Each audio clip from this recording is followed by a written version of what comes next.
Welcome back to Sunrise Daily. Well, now we've got Babajide Ogunsanwo, our data and information analyst. Thank you for coming on this morning. Good morning, Jimmy. Well, we looked at the GDP figure some days ago as it was released by the MBS, and therein they told us that Nigeria's growth rate dropped from 1.95% to 1.5% in Q2 of this year.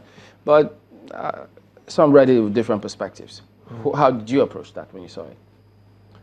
I think the first thing is to ask a question that the Pew Research Center asked Nigerians recently, and that is, will you prefer to live in the Nigeria of today or the Nigeria of 5 decades ago?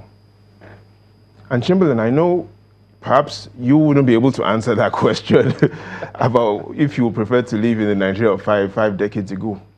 But when they asked Nigerians that had lived in 1967, during the Civil War, that were still out, which of these Nigerians will they prefer? I'll tell you what most Nigerians said, and I think the answers will shock you. But before then, I think there are 3 things that Nigerians are really interested about. The first is, what exactly is this GDP? The second is, why is there so much chaos about this GDP?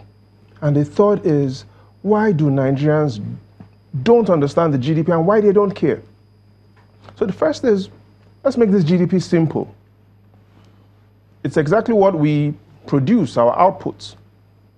And so in simple terms, 9% of our output is oil. The report shows that in the last 90 days, the second quarter of this year, that oil output shrank by 4%. Why?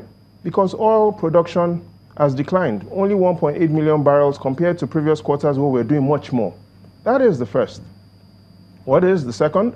It is that non-oil GDP, which has all other sectors, broadcasting, manufacturing, telecommunications, that sector grew by 2%. So in average, the oil sector GDP and the non-oil sector GDP grew by an average of 1.5%. So that is the GDP. The second is, why is there so much chaos about the GDP? And it's because in the 2 previous quarters, the last quarter of last year, GDP grew by 2.1%. The first quarter of this year, it declined. It only grew by 1.9%.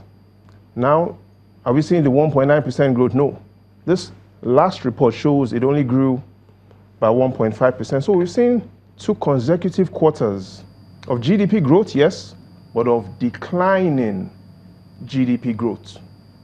So in simple terms, what several economists say is a minimum GDP growth that is expected of 3%, which is a population rate, will probably keep a lot of Nigerians at par. Yeah, because the GDP is lagging behind that growth rate in the population. Yeah, GDP is lagging behind. So that is why there's so much chaos about GDP of only 1.5% when population is growing significantly more. But the third reason, and perhaps the most important reason, why Nigerians don't understand the GDP, why they don't care about the GDP, and why for me as well in today's Nigeria, the GDP, yes, important, but no longer relevant, is because, Chamberlain, I can't walk into a bank and write to the managing director, oh, that the statistician general has said Nigeria's GDP of 113 trillion naira, approximately $1,600 per capita. And so I tell the bank manager, Gimba, that Nigeria's GDP is $1,600 per capita. You'll probably get me arrested. The GDP doesn't mean anything to them. What Nigerians are really concerned about, Gimba, is the SSS. Which is? The first S is their salaries. Are salaries going up or are salaries going down? Is your salary going up, Gimba? Can you buy more with your salary as compared to last year? And that's the first question. And on Sunday at 10 p.m., I'll be talking more about salaries. So let's talk about the second S, which is Nigeria's spending. And Nigerians spending more than they used to. And the evidence shows we are not. Since 2015, aggregate spending by families has been declining. And so when this whole GDP story comes up, GDP doesn't mean anything. We've seen... You say since 2015? 2015. So we've seen... But what happened in 2011? Marginal decline? Yeah, we've seen 2011 a marginal decline. But the challenge is for 2 consecutive years, there's been a decline in real household spending. 2016 and 2017? 2016 and 2017. So families aren't spending as much. And that is what we should focus on. Because GDP doesn't cost anything. It's humans' behavior that costs. And so when families like you and I spend less, companies produce less, they need to hire less, or indeed they lay off. So it's really not the other way around. So that it's GDP not as a result costs. of application of technology? No, it's not. But speaking of technology, that reminds me of the recent argument between the current vice president and the former vice president, Atiku. And we'll talk about that quickly. And that's because one of the solutions that has been brought up by the vice president, Professor Oshibajo, is that we should focus on better managing our resources. The former vice president is saying we need to restructure. So let's quickly talk about the pros and cons of both arguments. The argument for we need to manage our resources better, which is from the current VP, is it reasonable? Oh, yes, it is, especially if you consider this information carefully. In the first half of last year, 2017, state governments, all of them, collected from the federation accounts 744 billion naira. Compared to that, to the first half of this year, they've collected an additional 450 billion naira. So here's what I mean. First half last year, state governments collected 744 billion. This year, they've collected 1.1 trillion naira, an increment of 60% over last year. Well, how did the economy grow within this period? Less than 2%. And so we should ask ourselves, what have all the states done with over 450 billion naira in additional funding? And that is what the vice president is worried about. We need to manage our resources better. Because at some point, they're going to pay salaries. Oh, yes, they're going to have to pay salaries, but they have to be more accountable on how they use those monies, and they need to prioritize better.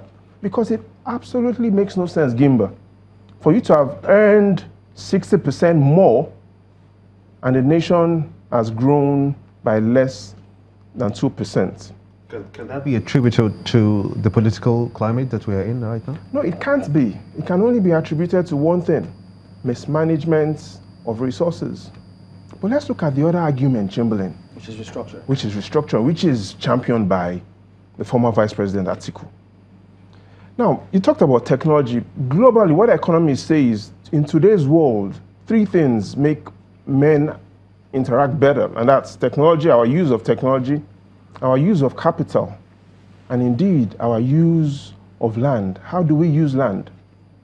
So let's listen to his own argument. A state like Borno State, Nigeria's largest state, largest land mass, 72,000 square kilometers. In simple terms, Borno State is 20 times the size of Lagos. 20 times the size of Lagos. But how are we using our land in Borno? We're using it to fight. So let's look at Borno and Lagos. Let's look at how much they've collected from the Federation account in the first half of this year. Borno, even though it's 20 times the size of Lagos, collected only 30 billion naira. Lagos, 60 billion naira. But that should be a function of the population density. It shouldn't be a function. It should be the function of how much we use our resources. How much resources are we generating? So doesn't the security challenge they've got in Borno State impact on the economic performance? Exactly. And so the security challenges affects the economic performance, but more than ever before, there's so much idle capacity in Borno. Let's look at even their IGR. January to September last year, Borno earned only 5 billion naira. Lagos, over 300 billion naira. In simple terms, what Borno takes 2 months to accumulate in IGR, Lagos earns in a day. And so the argument for we need to restructure from the foundation also is credible, especially if you consider how much power Lagos has and how much little energy other states have. Let's look at the Apapa ports. The NBS says 89% of all goods that leaves Nigeria goes through Apapa. And so clearly, there's a lot of inequality, not just among families, there's a lot of inequality among states.